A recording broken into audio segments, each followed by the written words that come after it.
রাধে রাধে রাধে রাধে বন্ধুরা, এই শীতের বাজারে তোমরা সব কেমন আছো, কি করছো? আশা করি খুব ভালোই আছো। আমিও খুব ভালো আছি। আমার প্রিয়াঙ্কার সাথে নতুন একটা ব্লগে তোমাদেরকে অনেক অনেক স্বাগত জানাই। এই যে তোমরা বাগানটা দেখতে পাচ্ছ, এটা আমাদের ধনেপাতা বাগান। আমাদের ঘরের সামনে একটু ধনেপাতা গাছ লাগানো হয়েছে, যেহেতু অনেক দূর থেকে, মানে আমাদের চড়া তো অনেকটা দূরে, সেখানেও লাগানো হয়েছে। এবার বাড়িতে খাওয়ার জন্য একটু সামনে টুকিটাকি ধনেপাতা গাছ, একটু মূলো শাকও লাগানো হয়েছিল, সেগুলো খাওয়া হয়ে গেছে। তো বন্ধুরা, আজকে আমি আমার ব্লগে তোমাদেরকে দেখাবো আমার বাড়ির আশেপাশে কি কি ফুলের গাছ লাগানো হয়েছে। তবে এই গাছটাকে বলে মুরগি লটাই, সবাই বলে, আমি জানি না কি ফুলের গাছ। আর কিছু কিছু গাছ আছে ফুলের, সেইগুলোর নাম আমি জানি না। তোমাদেরকে দেখাচ্ছি, তোমরা দেখতে থাকো আর সঙ্গে থাকো। আর যদি ভিডিওটা ভালো লেগে থাকে একটা লাইক করে দিও।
বন্ধুরা, ওই যে দূরে তোমরা একটা দেখতে পাচ্ছ জবা গাছ, তোমাদেরকে দেখাচ্ছি, তোমরা দেখো।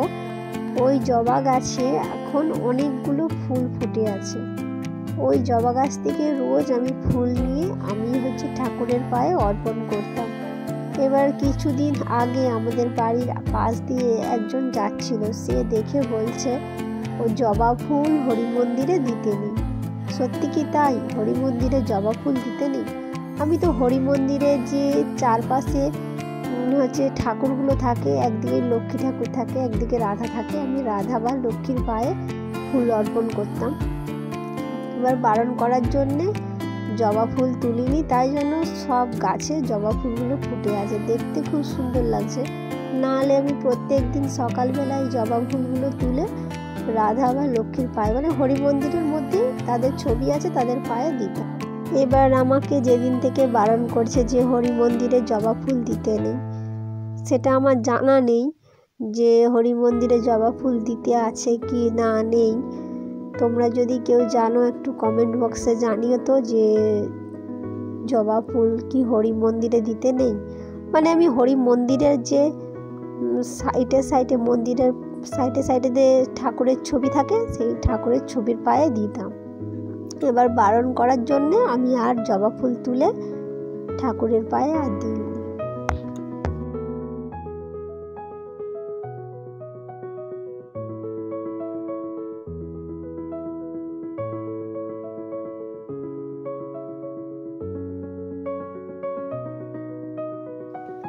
আর এত কিছু ফুলের মধ্যে তোমাদেরকে সবথেকে একটা সুন্দর ফুল দেখাবো। ফুলটা দেখলেই তোমাদের মনটা ভরে যাবে। বেশিরভাগ ক্ষেত্রে তোমরা বিয়ে বাড়িতে সাজাতে দেখেছো বা পুজো বাড়িতে বুকে সাজাতে দেখেছো। সেই ফুলটা বেশ খুব সুন্দর দেখতে লাগে। সেই গাছ কটা লাগানো হয়েছে আমাদের বাড়িতে নয়, ওই যে আমাদের বাড়ির পাশে একজনদের বাড়ি আছে, যে যাচ্ছি তোমাদেরকে দেখাচ্ছি, দাঁড়াও। বাড়ির তাদের এখানে লাগিয়েছে কিছু গাছ। এই যে ফুলগুলো দেখতে পাচ্ছ, ফুলগুলো কি সুন্দর দেখতে লাগছে। একজন বলেছিল নামটা, আমি আবার নামটা ভুলে গেলাম। ফুলগুলোর একটা নাম আছে,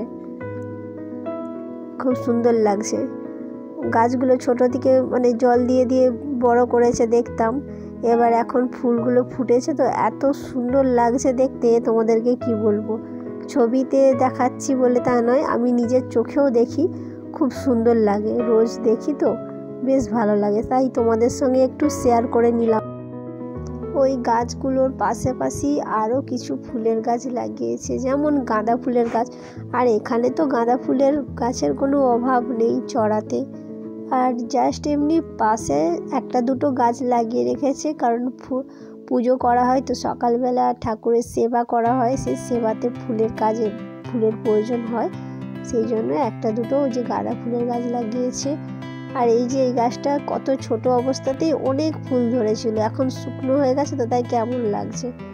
আর এই গাছটাতেও ফুল ফুটেছে, বেশ দেখতে খুব সুন্দর লাগছে। তো বন্ধুরা, আমি আমার ভিডিওটা এখানেই শেষ করছি। যদি ভিডিওটা ভালো লেগে থাকে একটা লাইক করে দিও। ওকে, বাই বাই, ততক্ষণে সুস্থ থেকো, ভালো থেকো।